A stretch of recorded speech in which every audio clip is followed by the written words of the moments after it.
এই জিনিসটাকে আপনি যতবার মাঝখান থেকে কাটবেন তত বড় হতে থাকবে। প্রথমে এই গোল আকৃতির কাগজটাকে মাঝখান থেকে কাটলে কি হবে তার আগে বলে নেই, ভিডিওটি শেষ পর্যন্ত দেখবেন, কারণ শেষেরটা আরো ইন্টারেস্টিং জিনিস।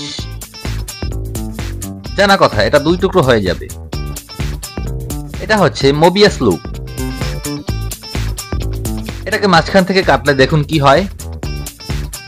এটাকে আপনি যতবার কাটবেন এভাবে তত বড় হতে থাকবে।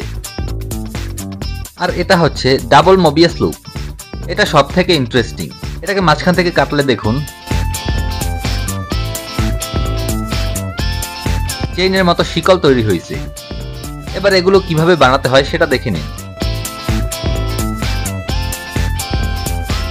এই সার্কেলটাকে একবার এভাবে টুইস্ট করলেই হয়ে যাবে মোবিয়াস লুপ। আর এটাকে আপনারা যদি এভাবে ডাবল টুইস্ট করেন তাহলে হয়ে যাবে আমাদের